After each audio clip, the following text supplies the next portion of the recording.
brood nest in the hive so the queen can expand in both directions. And just like we've seen in the other hives, there's just not much honey here. So even though I'd like to be done feeding bees for the year and the bees taking care of themselves, it hadn't happened yet. So while we're in here, we better feed this hive.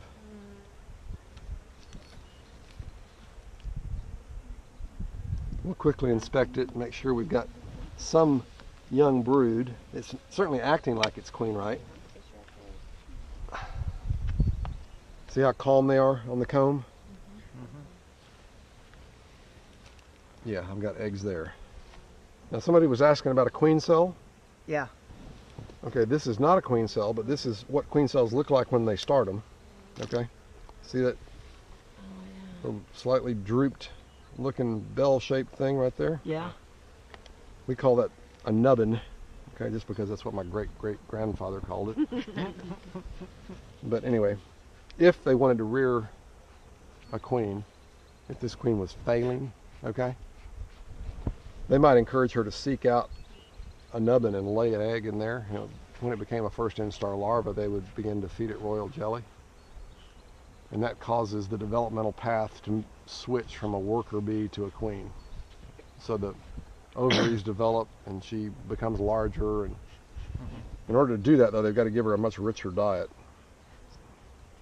If you found the queen on one of those trays and took that tray and 2 or 3 other trays and put them in another box, will the ones that are already in here, will they make another queen? They'll certainly try. But you take a chance of losing that's that. a way that you can make a split on your own, right? If That's you're willing fine. to gamble on, you know, the bees rearing a queen or not, you can pull 2 or 3 combs of bees, brood, and remember to take honey or either feed them, one of the two. Yeah. Put them in another hive. And when you're doing that, here's a question for you, see if I've got any of you thinking like a beekeeper. What brood should you remove to put in your What new brood? hive? If you're expecting it to rear a queen, what kind of brood must you get in your split? It's helpful to get capped brood in because then you'll have more baby bees emerging quickly. Quickly. So what's critical if you're expecting them to rear a queen? Food in there. No, you got to have either embryos or first instar larvae. They have to have those stages in order to rear a queen. Because once the larva gets older, they're set. You can't make that developmental switch. All right, so that's critical if you're going to try to rear your own queens, right? And yes, you have to have drones too. That's the other part of the equation. But the drones can come from 5 miles away and mate in the air, right? Queens mate in the air with multiple drones in the course of 2 or 3 mating bouts or flights early in their life. They emerge as virgin queens, and then about a week later they have their mating flights. And then they store sperm in their spermatheca. They dispense that sperm for the remainder of their life. So once they're mated, they're done. They don't go out and remate. Okay? So do you recommend getting a new queen every 2 years regardless, or you wait until the queen is not doing well? I wait until I feel like it's time for intervention. If you want to maximize your chance of honey production and a colony that reproduces, that grows vigorously in the springtime, it's helpful to have a young queen. Older queens usually just can't quite keep up the same pace of egg laying as young queens. That being said, I don't automatically go through and cull all my older queens. In fact, I pick and choose. I'm constantly evaluating my colonies. I find a good one, I'll write on the colony. I'll make a note of it. Okay, this one I need to come back and check as a potential breeder queen for next year because she's got such a big booming hive of bees and no other colony in my apiary is making honey and she's got a super honey already.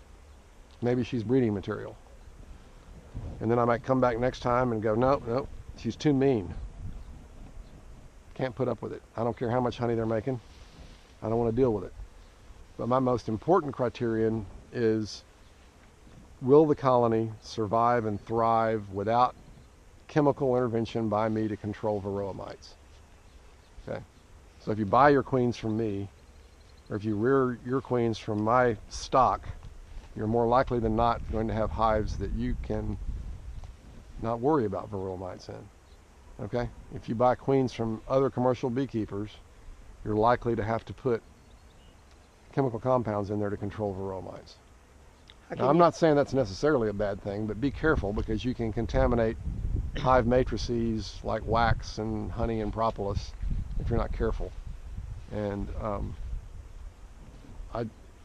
you also have to worry about the viral pathogens that varroa mites vector, and you really can't provide effective chemical control yet for those anyway. So it's far better, I think, to have the genetic solution in hand. But you know, you're free to do whatever you want to do. How can you tell if there's mites in there?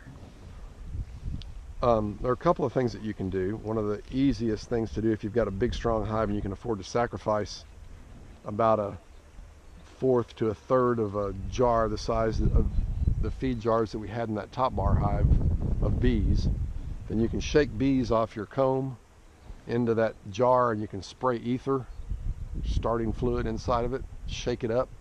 It'll of course kill all the bees, but it causes them to regurgitate the contents of their honey stomach and line the inside of the jar with a thin film of liquid, and the varroa mites get stuck in it, and you can roll the jar around and you can see the varroa mites trapped that way. Wow.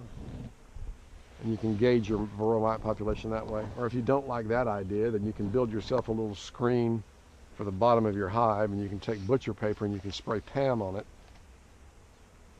and stick that in there and cover it with a screen so the bees don't make contact with it, and then come back in 24 or 36 hours later and see how many mites have fallen onto your butcher paper and been trapped there.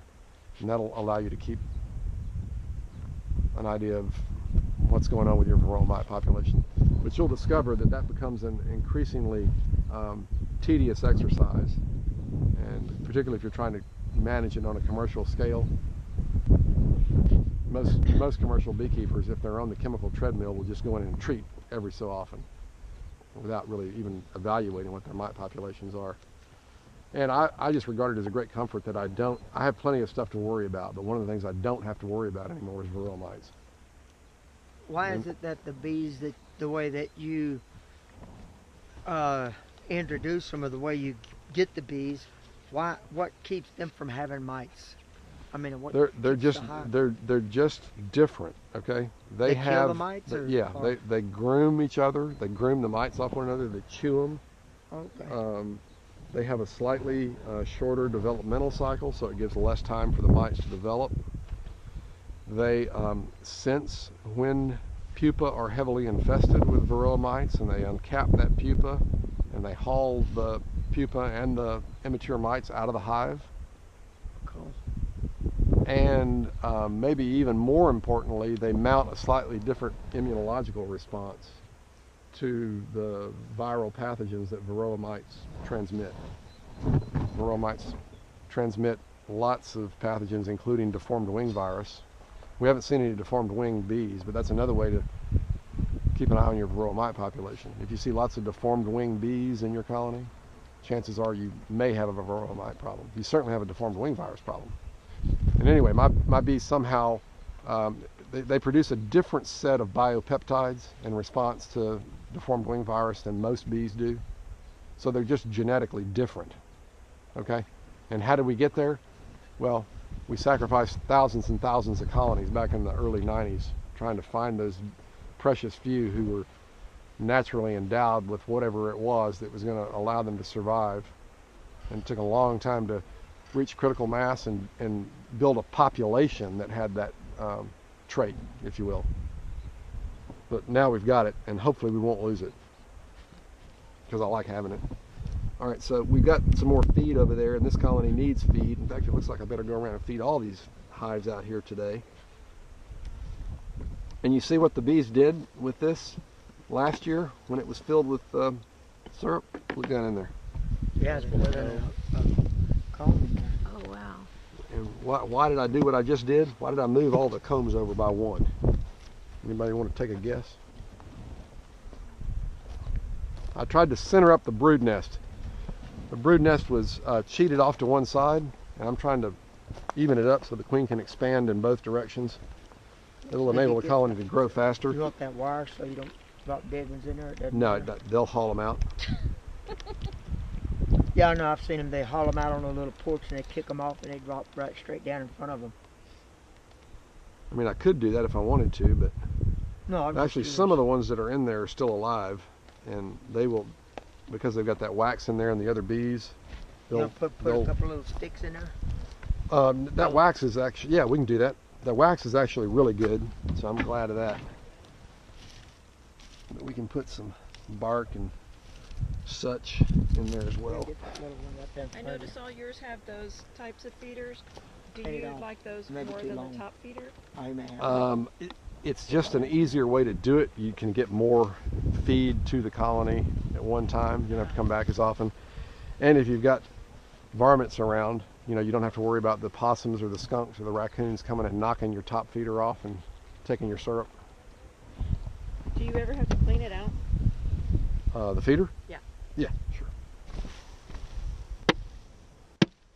I could tell there was only that wax in that one. We can probably look in another one and find debris, in which case I'd probably, you know, take it out and clean it off. So you don't dilute the feeders with the water? I don't have to in this style feeder, Okay. but I could. Yeah. But you don't have to. You could just tell that those bees were hungry, right? Yeah. Could you tell that? What are the clues that bees are really hungry? They're just like you and me. They just don't have a lot of energy. They had Right? little They're just signs kind hanging of on 'em. lethargic. You know? Feed me. Right. What's for dinner, honey? Yeah, right. Okay.